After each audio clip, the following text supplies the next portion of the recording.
Welcome to episode 1, season 2 of the American Dream podcast. I am so excited to be back hosting this show, and I can't wait to share the career stories of so many underrepresented people across all of the United States and the globe. But before I do, I thought it might be helpful to give you a bit more background on who I am and my own story. I hope you enjoyed this recording from High Alpha's speaker series where I talk about my journey from a high schooler in Nicaragua to the co-founder of a unicorn company based in Boston, Massachusetts.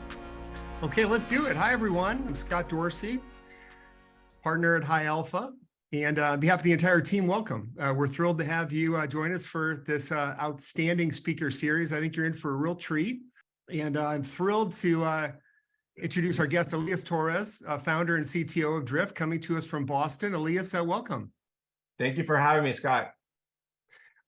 Elias is an extraordinary entrepreneur, and we'll hear about his founding of Drift and his entrepreneurial journey.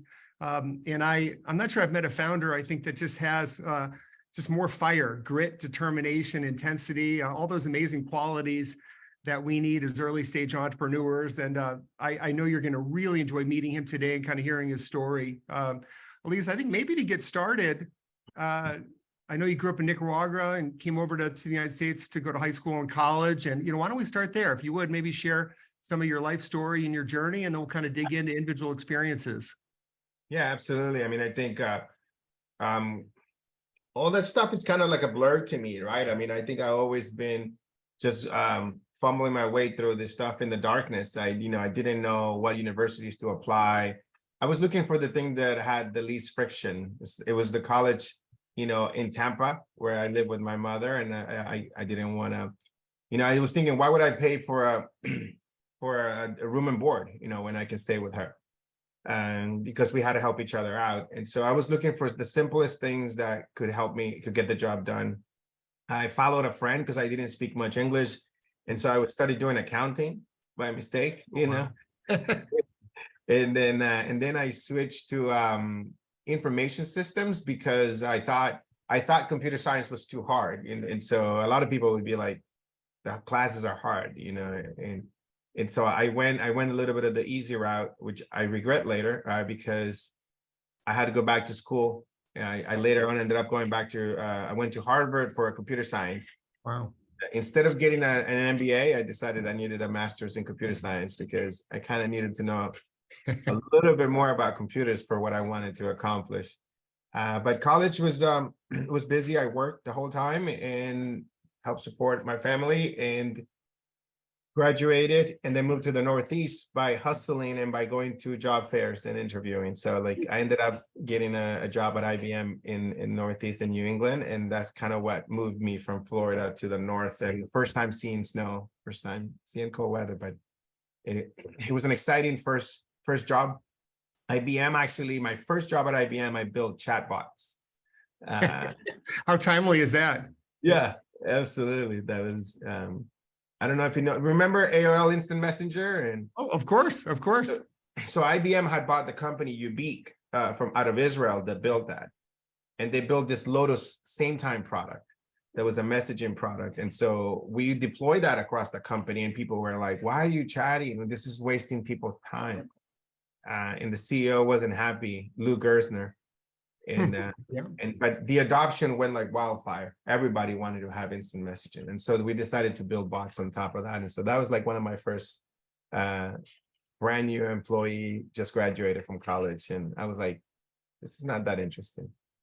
I mean, what an amazing foundation, right? To build that kind of knowledge and experience with a big company. But while you were going through that IBM journey, did you feel like you had you were an entrepreneur inside, just kind of waiting to start something or create something, or kind of where's that entrepreneurial spirit and background come from?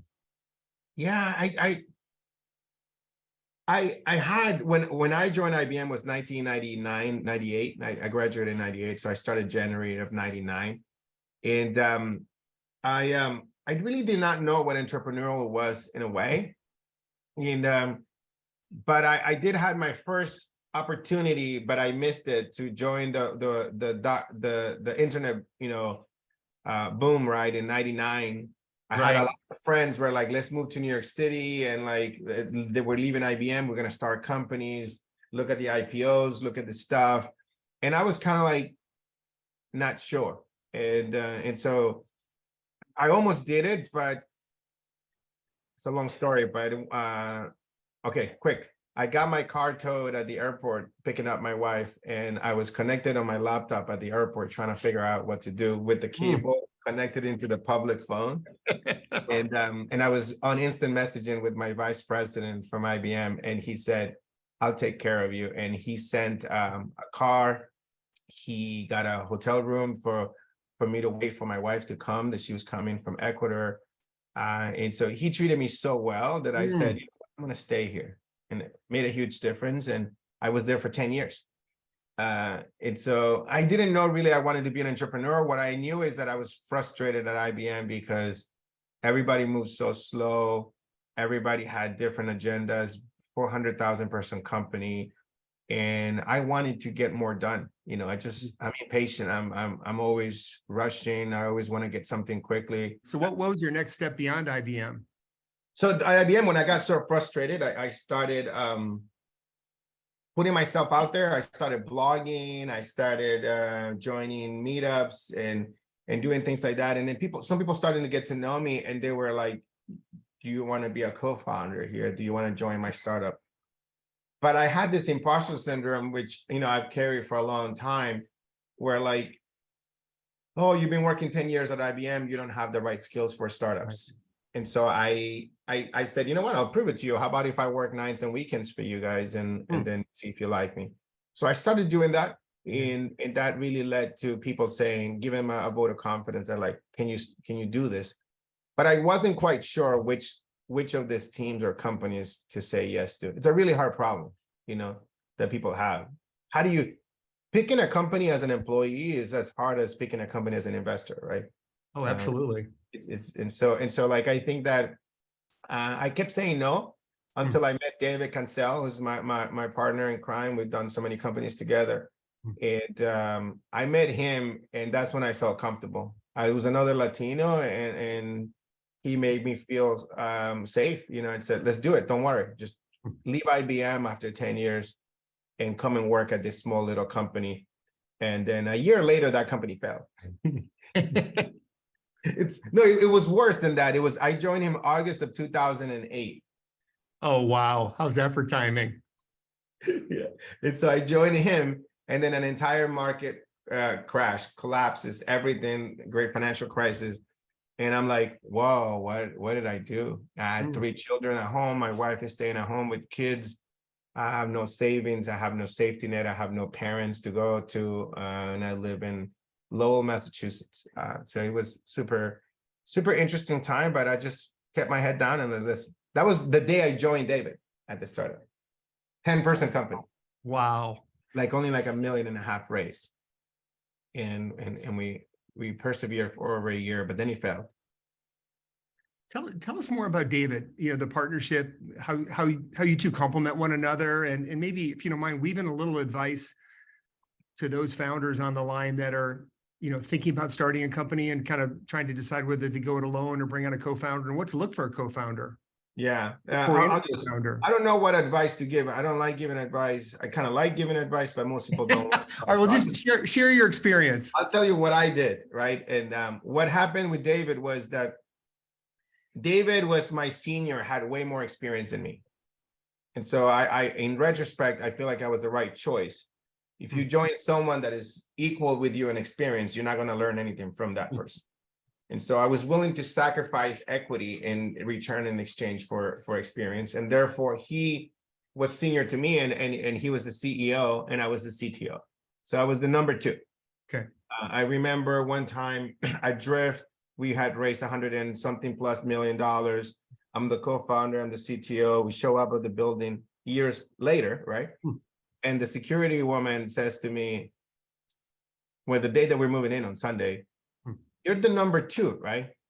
And I'm like, that's the worst thing you can tell the number 2. You're like the number 2. But anyways, I think that the idea was that's really the secret, though, being number 2 and being comfortable with it, you know, for the period of the arrangement of the agreement. is that you got to be humble, and you had to understand what you're learning from it and not be trying to fight that off. It doesn't matter. You can also grow, and you can get coaching. You can grow whatever you want. You grow at whatever speed, grow faster, grow better, grow slower. It doesn't matter, but not let that ego stop you from being a partner. And we've been a partner at 4 companies, right? For almost 15 years. And so it's like, it's like, and it's been the best ride of my life, because I wouldn't be where I am today if it wasn't for his help. That's remarkable. So first company didn't work out. How about the second one? Second one, he goes, Elias, you want to start a company? And I'm like, yes, I get to be a founder, CTO, 2 people, we're equal. And we did that. And I went to a meetup, and I was telling everybody, oh, I'm a founder now, I'm a CTO. So the word got around, he gets a call, and then he calls me back and he goes, what are you doing? And I'm like, I'm at a meetup. He goes, do you want to build a company, or do you want to be at meetups? And I was like, I want to build a company. Okay, then get to work. And so that was the last conference I went in 15 years. You know what I mean? It's like, I only went to conferences if we were organizing it for our companies, whether it would be HubSpot, Inbound, or that kind of stuff. But basically, we started that company in about a year and a half, crazy stuff. It's like we got to $1 million in revenue in 2009. We started in 2009. By 2011, so we were in the marketing space, really discovering, email nurturing sequences, event-based messages that you're sent from your registration, from your database, and web analytics, and so we were doing those things. And HubSpot took interest in us and bought the company in 2011 and brought 20 of us to help HubSpot grow. At that time, HubSpot was only about 200 people, about 30 million in revenue, and really had a lot of problems with building the product and scaling it and really managing so many apps. And in fact, we couldn't even send email at that time. And there was a big company out there called Exact Target that could send a lot of email. So those are the kind of juggernauts that I had to go against, Tough competition out there. Those indie people, don't mess with them. Yeah, don't mess. That's right. We go fast. Don't mess with indie, you go fast. Exactly. At least I'd love to go back to the meetup, because I think it is kind of an interesting theme of, it's kind of easy to get caught up in the excitement of being a founder and all that comes with it. And you have to balance all the outside distraction with what matters most, like build your team, build product, and find customers. And do you see that in other entrepreneurs and founders, that sometimes there can be the kind of tension or push-pull between all the outside activities versus how to be a ruthless prioritizer? Yeah, I mean, I think that I have a hard definition that I learned with David, that if you're building a company, you shouldn't be doing anything else. Yeah. At most, the only thing that you could be doing is, like, if you have kids or you have a family, right? You have a partner, like, be there for them as much as you can. But I ain't going to guarantee you can be there for everything that you might want to.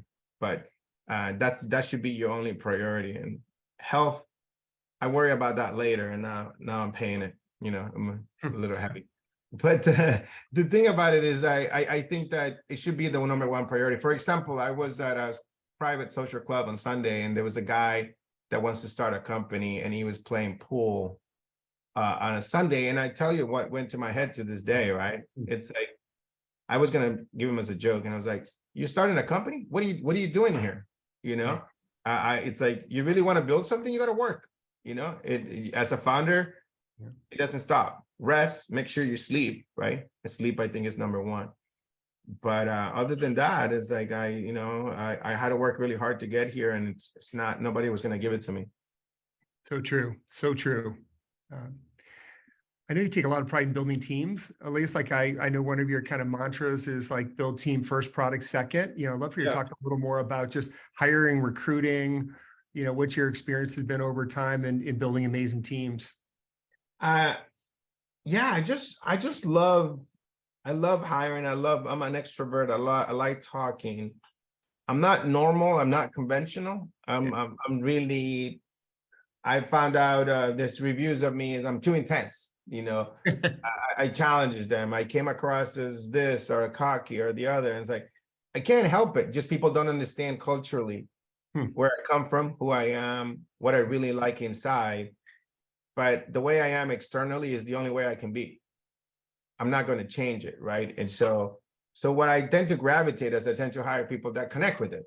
Okay. You don't connect with it, you're not going to want to say yes to me when I give you a job offer. Right. How qualified you are. So I just love that because I tend to attract a very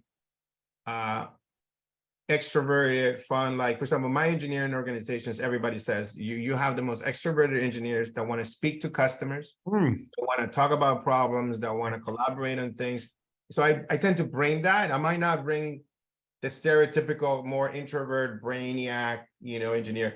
Over time, as my teams have grown, we tend to balance it out. And I love when I can break through those personalities and make a connection because I understand them. I like to bring balance into the team because you have to have a diverse set of values and thinking in the team. But without the team, you cannot build anything. You can dream of whatever product you want, but to go fast and to create a culture that attracts great people. I'm not the only one. In fact, I'm not the best attractor of people. It's the people that I tend to hire first that then help me attract the rest, right? Yeah, that's really good. That's really good. You mentioned earlier the challenge you had of being at IBM for a decade and people challenging you whether you could fit into an early stage company with a lot more ambiguity and speed and everything that comes along with it. Have you successfully hired people from large companies and be able to help them adapt into a smaller environment?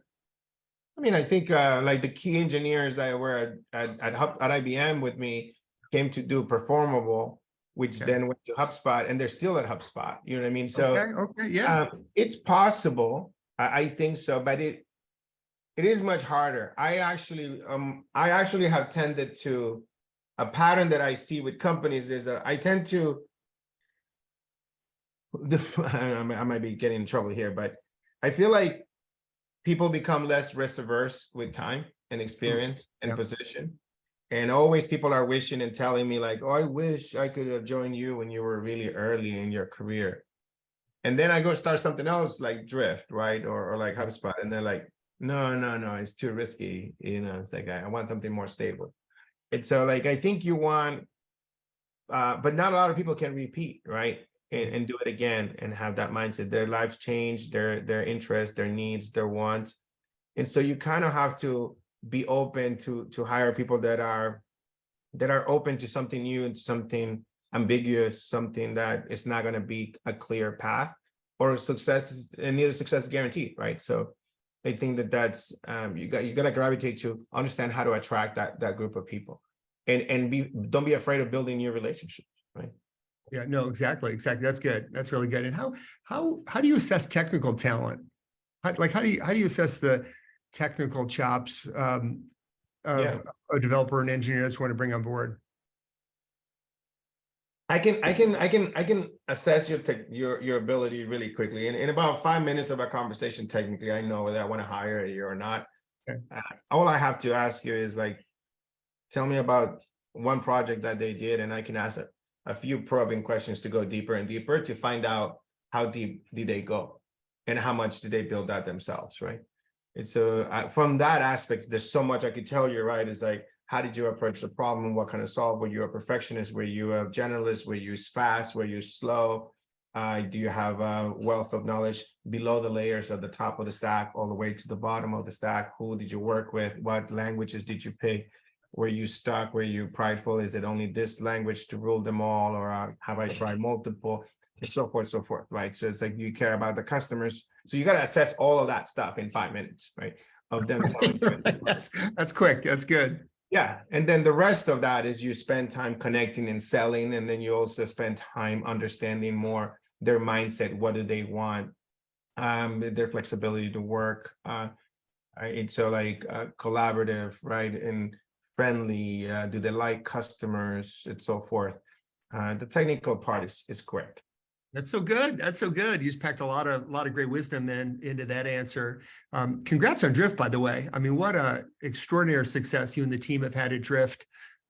Perhaps take us to kind of that founding story, and then love to talk a little bit about finding product market fit.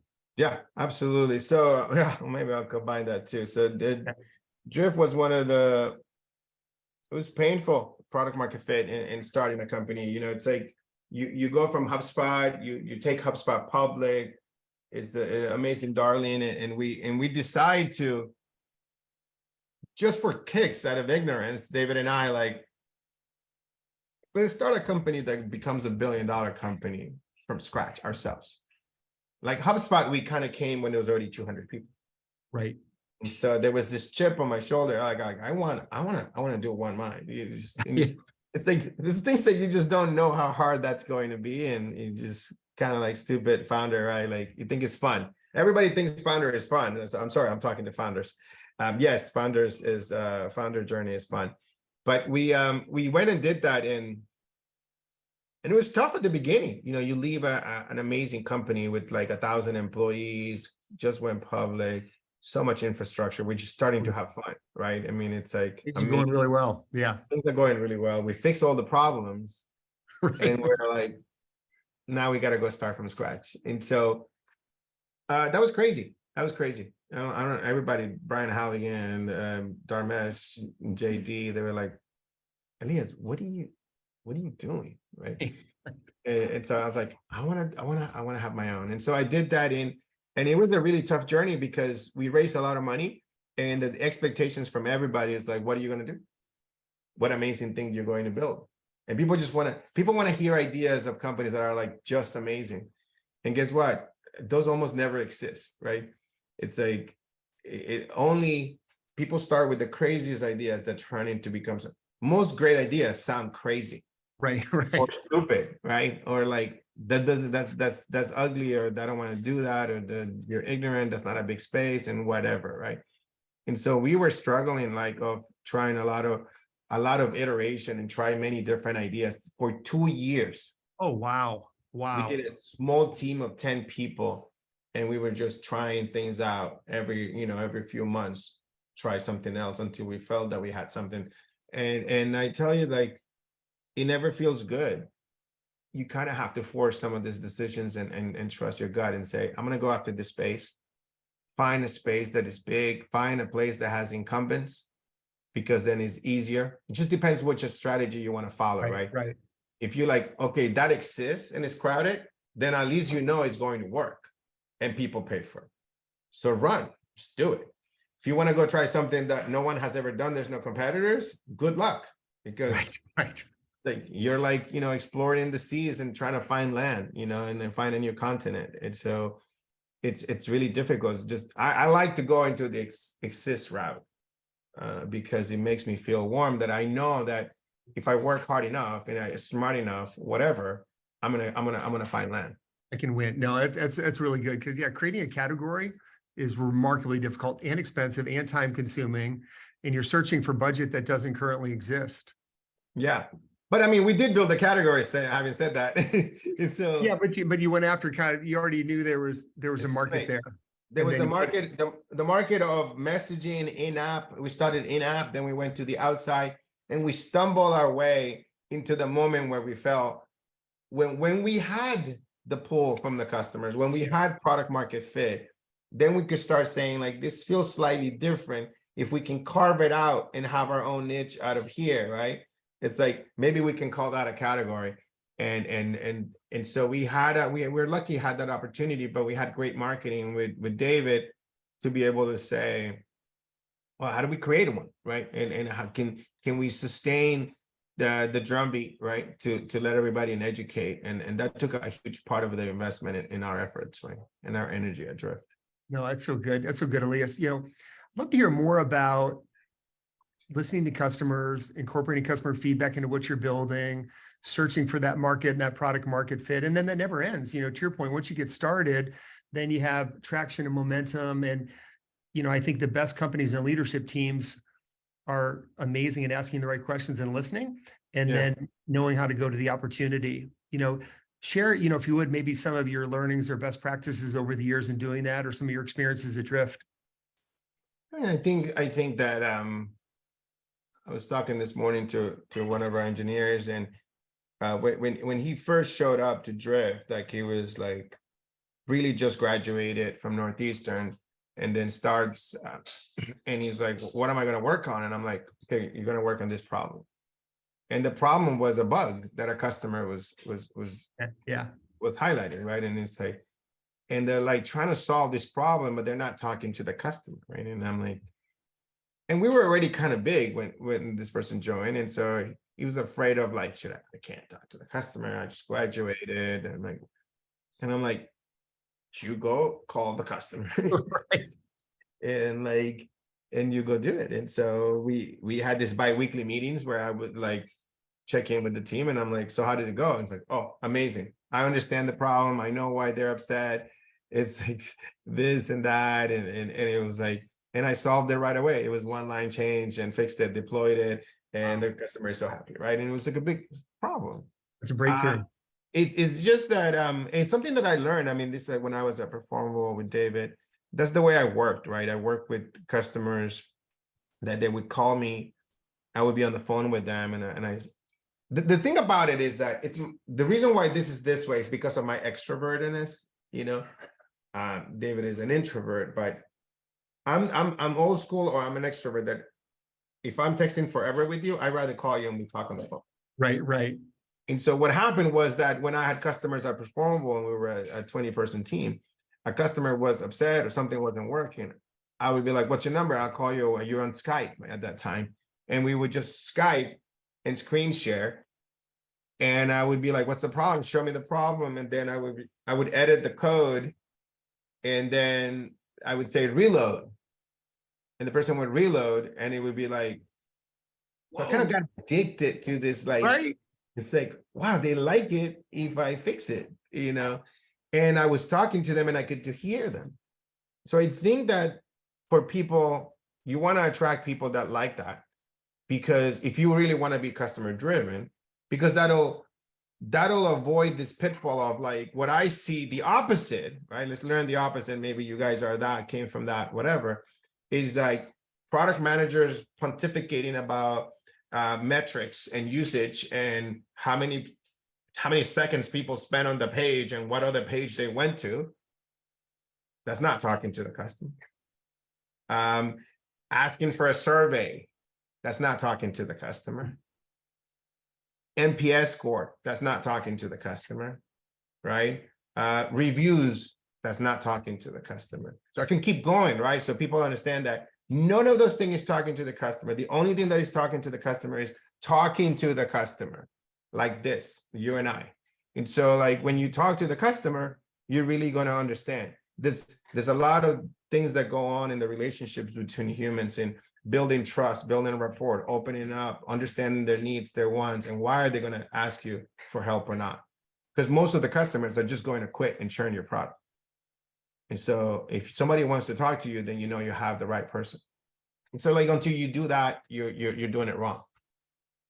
Okay, at least that's huge. Like that's pure gold. That has to be one of your superpowers, is a CTO who's extroverted, who loves to talk to customers. And I think that's unusual and unique. And I think it's unusual and unique to hire developers and engineers who have that same trait, that same characteristic, but that's what it's all about. And if you can close the gap between what the customer needs and feedback you're hearing and actually activating and implementing it into the code, into the product, you've got a pretty special formula there.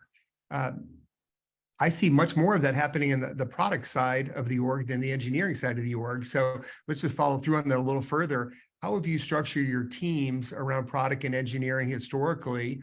And then, maybe just talk about that. And then how do you infuse that culture into the engineering org of speaking to customers on a regular basis? Well, I think that we like small teams. Okay. I get fought on this all the time, right? I like 3-person teams, 3 engineers, right? And keep it small. I don't like to have big teams. Reduce the noise, reduce the loss in communication, right? Maybe have 1 PM, 1 designer, 3 engineers, right? Something like that. Keep it really small, and you kind of have to own something top to bottom. If you split it horizontally, the lower you go, the less you're going to speak to the customer. So you're going to have only the engineers working on the surface are going to talk to customers. But if you split it vertically, right, and the entire stack is owned by those, like every part of the app needs to be owned top to bottom, UI and backend, by that same team, then they have to go deal with the customers, because Right, then right. the bugs distribute more evenly, right? Yes. Than if you split it horizontally. Let's talk generative AI. It's kind of, turn the world upside down, infinite, amount of possibilities and potential for what this next wave of technology looks like. Love to hear kind of how you're thinking about generative AI and then even some of your recent experiences. Yeah, absolutely. So it's been something I've been noticing. It's been creeping up on me, right? It's like at Drift, we had bought an AI company that did bots. And so I got to see a lot of the precursor to this, right? We'd call, before we had full-blown LLMs, right? And so smaller models that we would be building internally at Drift for our customers. So we had, things like word to vector, we had BERT. So we had all these models, and we were using them to do detection and to choose the next, utterances in our conversations, but they just did not have enough knowledge. We were building very localized models for our customers, which they're good. There's an advantage to them because they were not going to hallucinate and they're not going to say anything wrong. We knew right. what they would say. But this explosion that we have seen in the past year has been utterly incredible. And I think this is one of the best times to be alive, and maybe one of the last times we'll be alive. I don't know, just kidding. But I think that it's I never seen technology more powerful than this. This is real. This is not hype. This is not crypto. Sorry if there's any crypto founders in here. It's all good. We're going to need digital currencies. I'm all for that. But the reality is that I'm old enough, right? I missed the boat early on, right? Like I read about Xerox PARC and the first, graphical user interfaces, the first, the mice, and then the network, and people were doing cameras in the 70s, right? They were doing video, Ethernet, whatever. But we've been dreaming about this stuff in science fiction, and it's real now. We have the ability for computers to do many things way better than humans can, which is to speak, to hear, to see, to draw, to paint, to write, right? And they're doing it better than us, and they have way more knowledge, and they can do it faster. And so now we're realizing the power of neural networks, and that we can train them to do almost anything that is now, I think, out of the question where there's anything that we can do necessarily better as a single transactional task. And so we have to really realize how that's going to change the world. And it is a fantastic time to be alive and to see this progress. It could be scary. I think that I get to hear some of these voices firsthand. I've been to a couple events hosted by Sequoia in the Valley. I went to one where we had Sam Altman speak on what's happening, what takes his brain power day to day. There was the founder of NVIDIA, CTO of Microsoft. It's fascinating to see these companies like Microsoft moving so fast. And like that, usually that only was only for startups.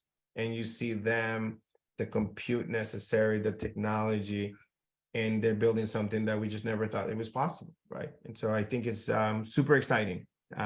Lots of stuff going on in the space. I went last week, and I was at Sequoia has an event called Basecamp for portfolio companies. Elon Musk was speaking. Wow.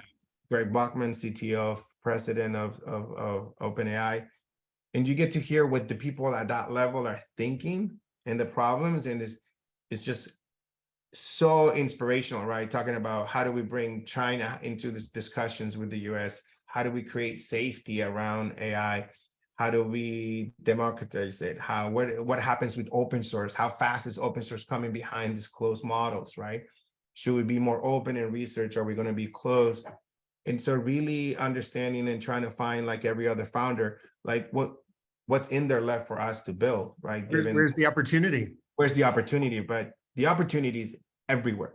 Everywhere. If you're worried before, like, well, that company exists and that company exists, every single place, you gotta imagine it's completely open for disruption, right? And so what a great time to be alive. Phenomenal. What a Phenomenal. company.